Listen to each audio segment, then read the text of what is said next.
Now, for our scripture reading, we will be reading from the book of 1 John, chapter 3, verses 1 to 3. 1 John, chapter 3, verses 1 to 3.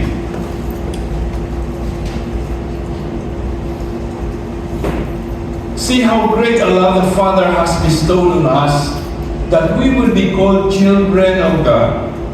And such we are. For this reason, the world does not know us, because it did not know Him. Beloved, now we are children of God. And it has not appeared as yet what we will be.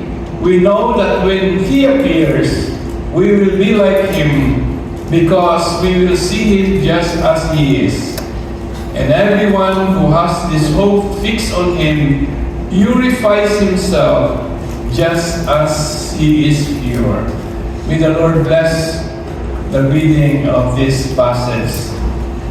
You know, there's a story about one Sunday school superintendent in a church who had two new boys in Sunday school.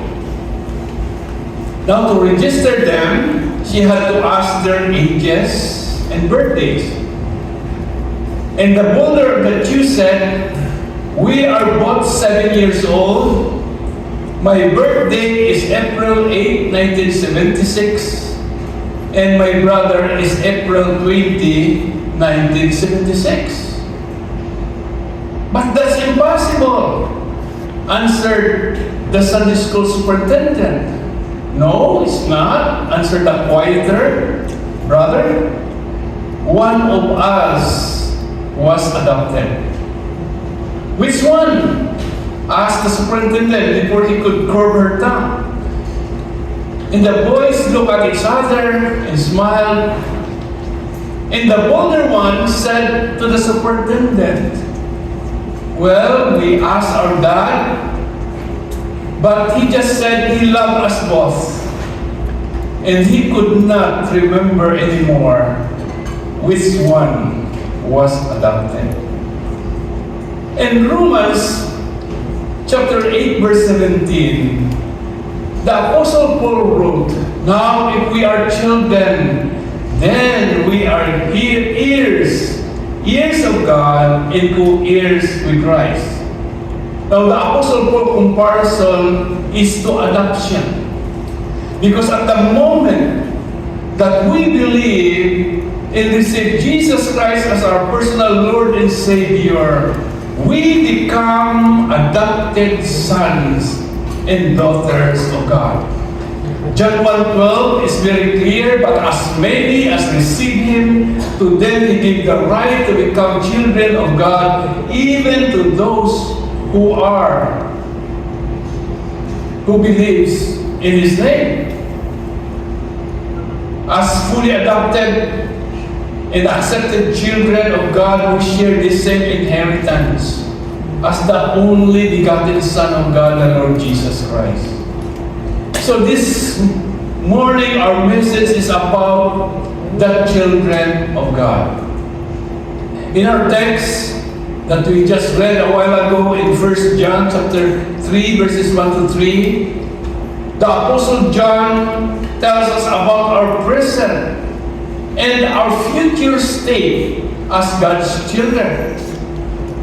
First, let us consider, what are we as God's children? First, we are recipient of God's love. 1 John 3, verse 1, "See how great a love the Father has bestowed on us, that we would be called children of God."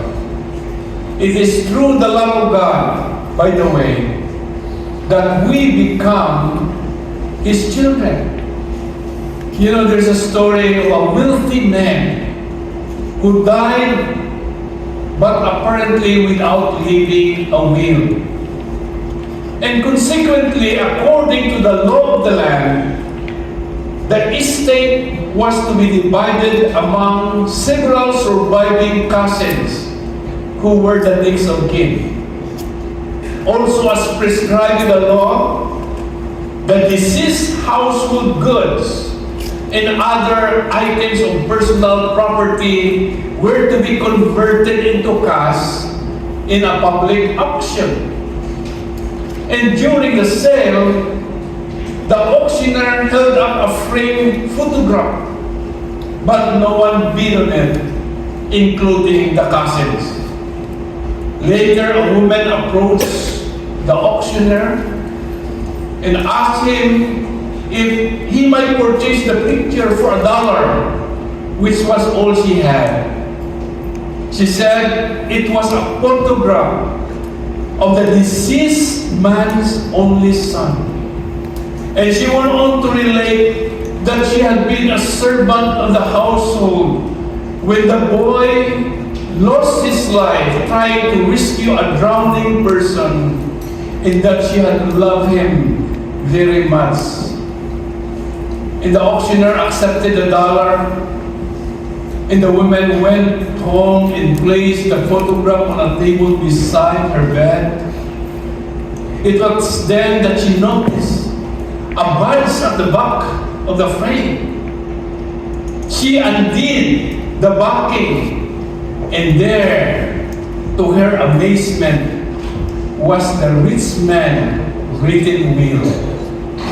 The instruction in the will were very simple. It says, I give and bequeath all my possession to the person who cares enough for my son to cherish this photograph. Well, in the Bible, God the Father says that those who love His only begotten Son, Jesus Christ, will inherit His kingdom. 1 John chapter 4, verse 9 to 10. This is what God says. This is how God showed His love among us. He sent His own one and only Son into the world that we might live through Him. This is His love. Not that we love God, but that He loved us and sent His Son as an atoning sacrifice for our sin. Now, what is God's love? Now we call it mercy. It is God's forgiving love. We call it providence. Actually, it is God's caring love. We call it kindness. It is God's understanding love. We call it Christ's passion and death. It is God's proven love. We call it happiness. It is God's encouraging love. We call it the will of God. It is God's unerring love. We call it heaven. It is God's rewarding love. We call it eternity. It is God's unending love. What we are as children of God. We are, first of all, recipients of God's love. Secondly, we are recipients of God's abiding presence. As children of God, we avail all the privileges and benefits that go with this new relationship.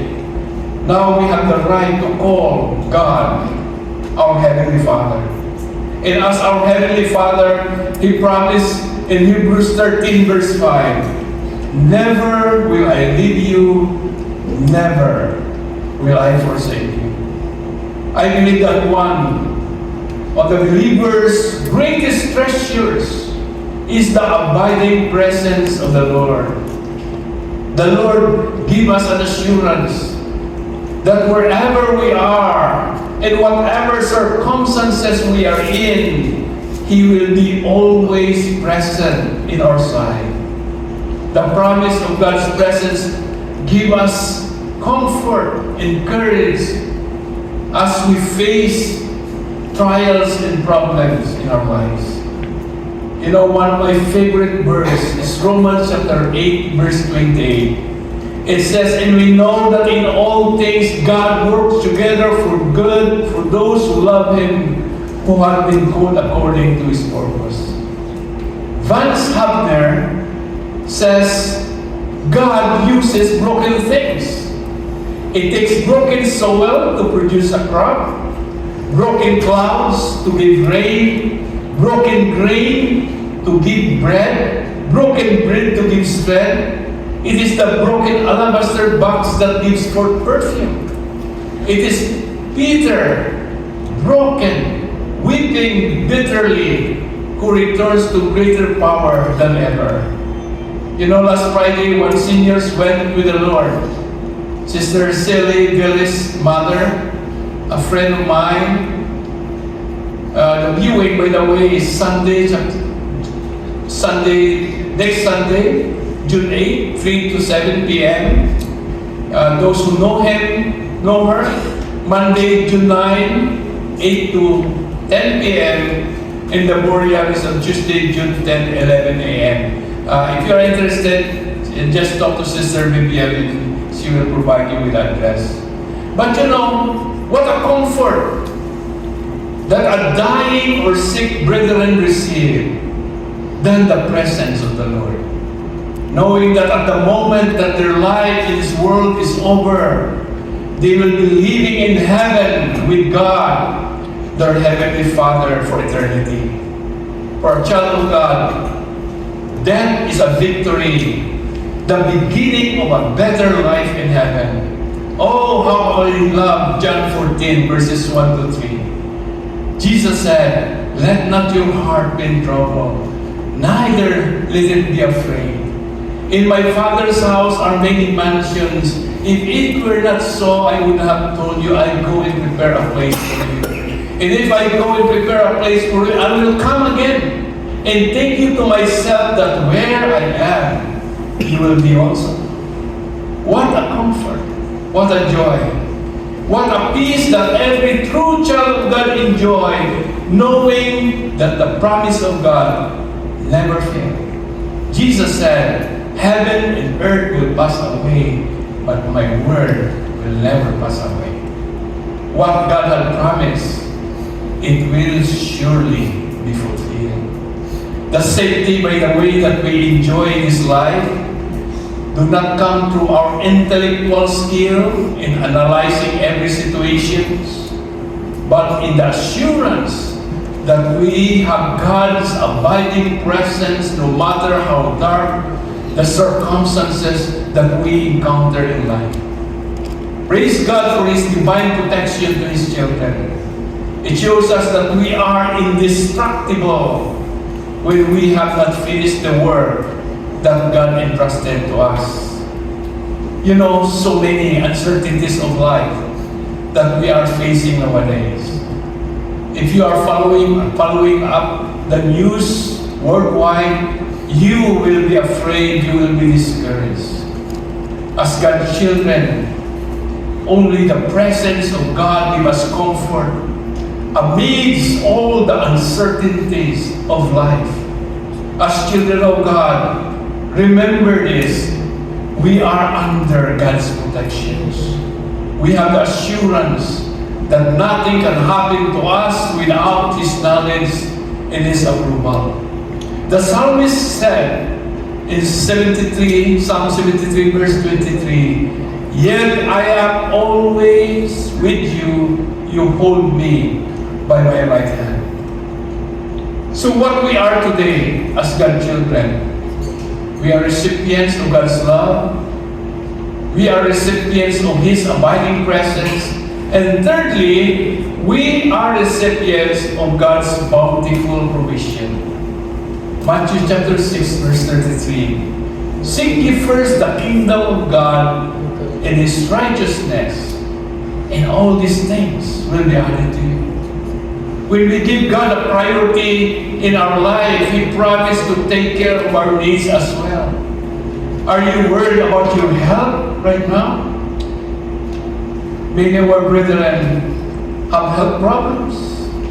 But I praise the Lord that we are living in Canada, wherein healthcare is free. But you know, in some parts of the world, medical care are very, very expensive. Are you worried about your job or finding a job? Right now, a lot of people are worried because of the tariff and the rumors of the upcoming recessions in Canada. Many will be laid off from job.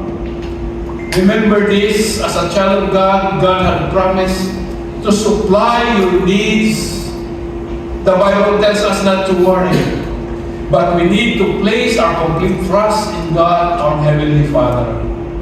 Psalm 37 verses 3 and 4. Trust in the Lord and do good.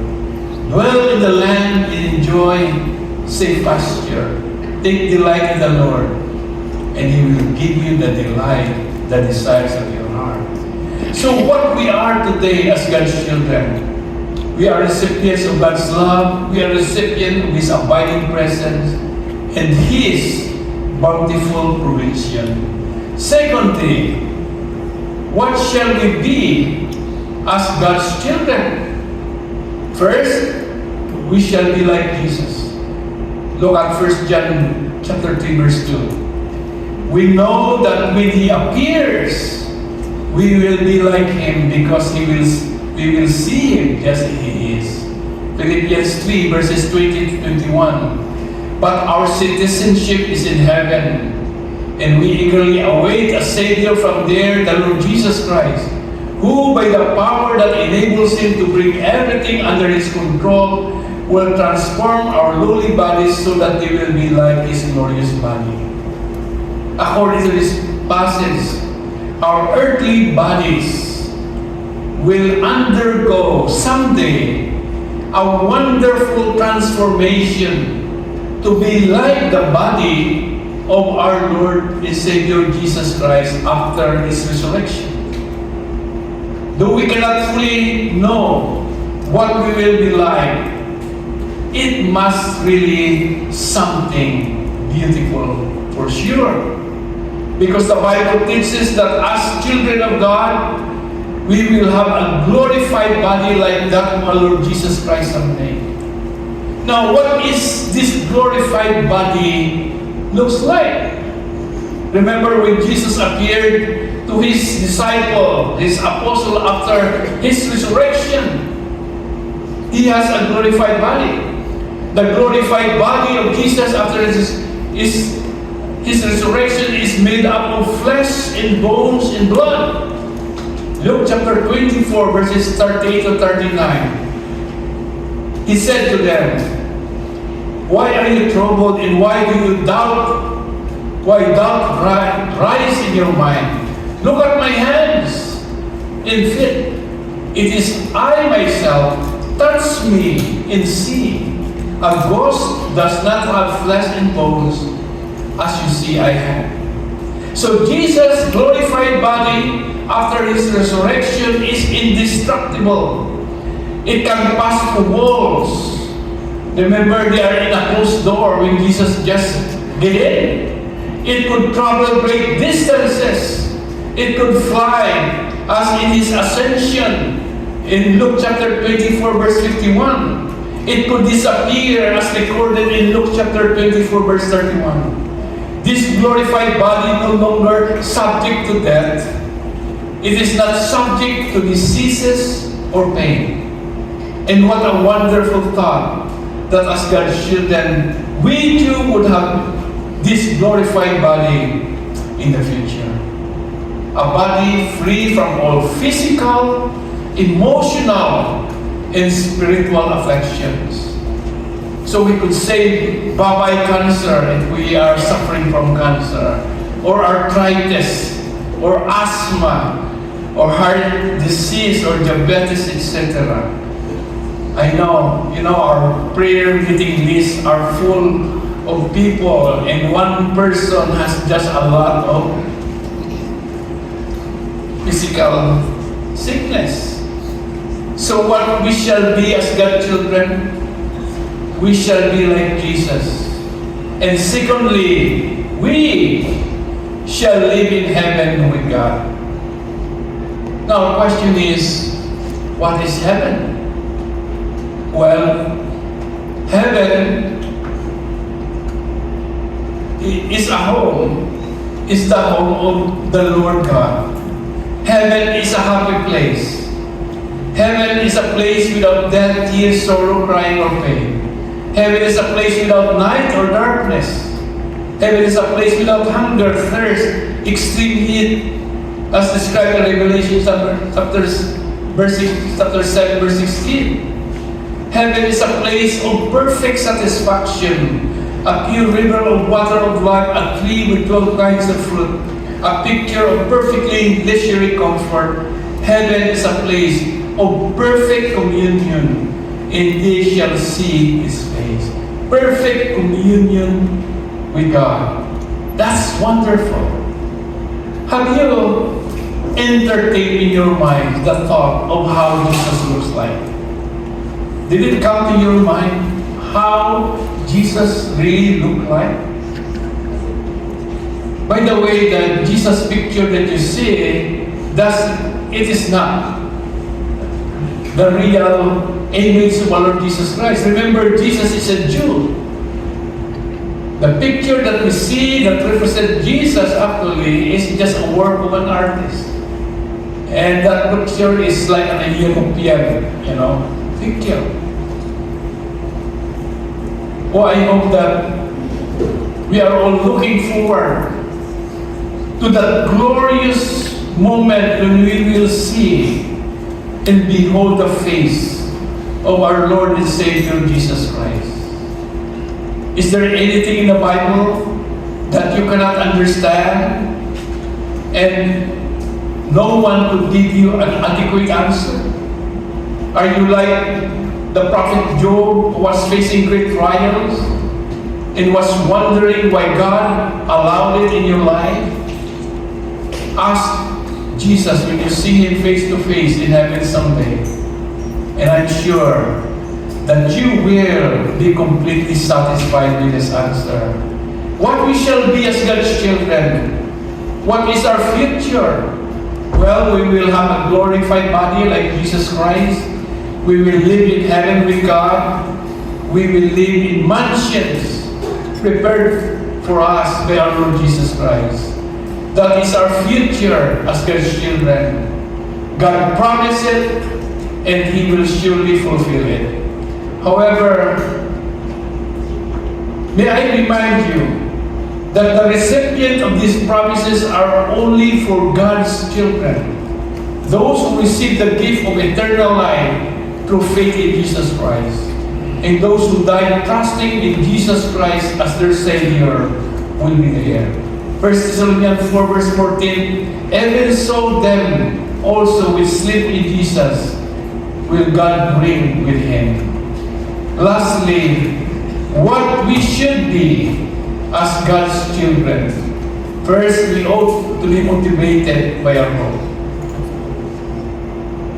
Verse 3, and everyone who has this hope, fixed on Him, purifies himself just as He is pure. And the hope of which John wrote, of course, is the earnest expectation that we will be like Jesus when He comes. Philippians 3:21, who by the power that enabled Him to bring everything under His control, will transform our lowly bodies so that we will be like His glorious body. Secondly, we need to diligently involve in purifying ourselves. 1 John 3 verse 3, and everyone who has this hope fixed on Him purifies himself just as He is pure. And another passage in Hebrews 12 verse 14, make every effort to live in peace with everyone and to be holy. Without holiness, no one will see the Lord. So how can a child of God purify themselves? Well, first and foremost, by appropriating the cleansing power of the blood of Jesus Christ.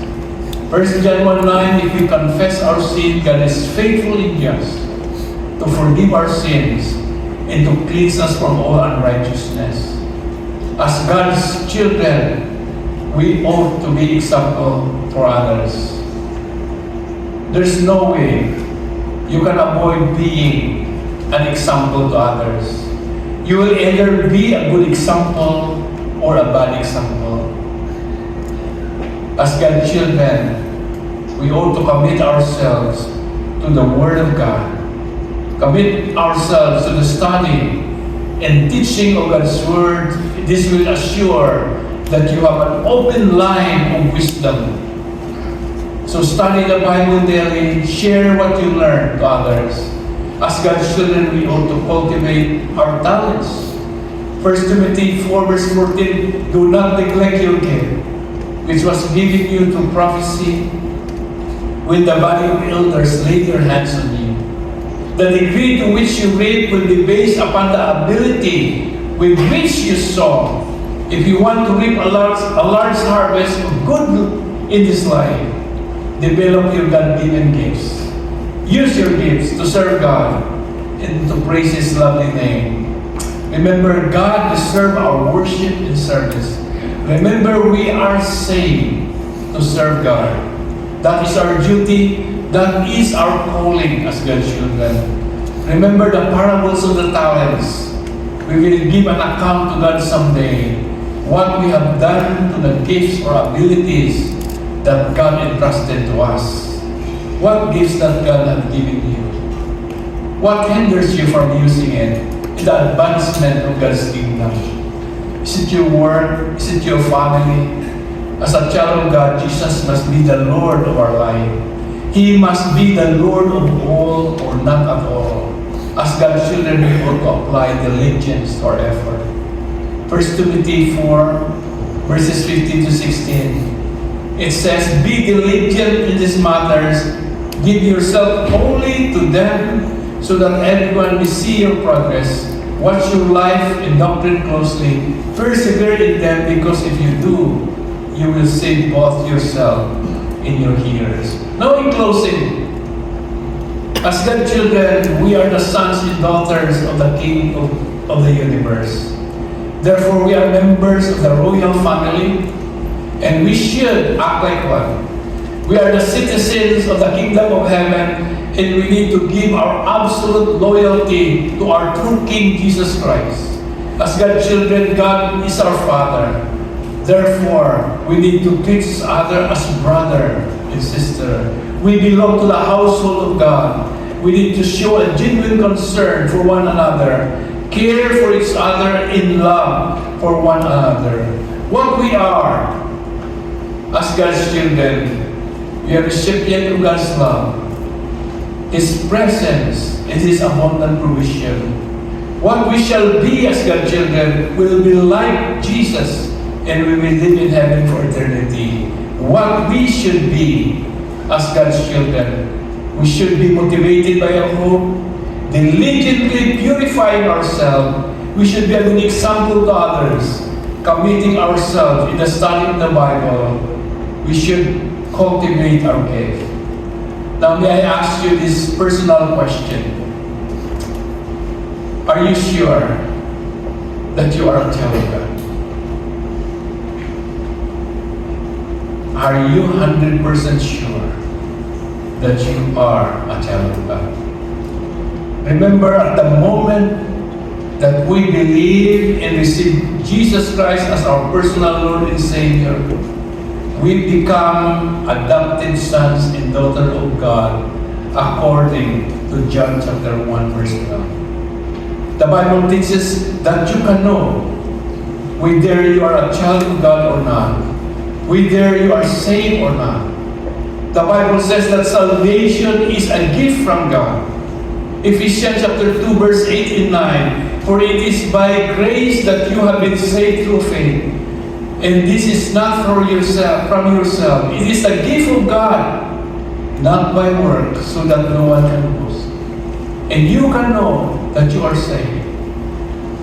And a child of God, if you have received the free gift of salvation that God offers you through faith in Jesus Christ, did you receive the free gift of salvation? You can remember if you did. Now think about it. Jesus promised to bring the repentant thief who was crucified with Him at Calvary. The repentant thief was a convicted criminal.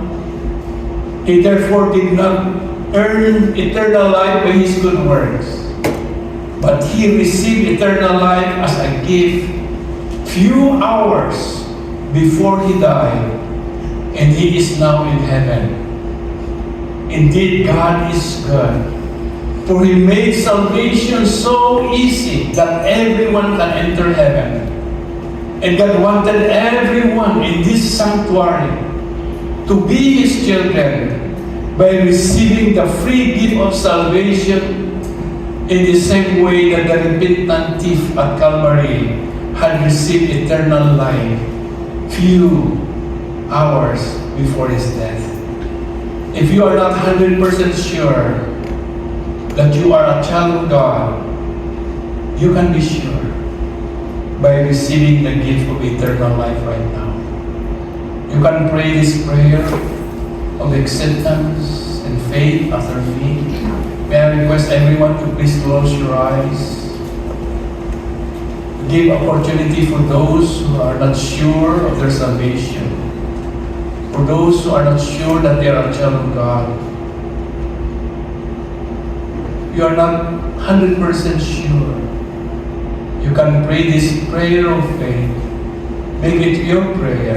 Pray it sincerely in your heart.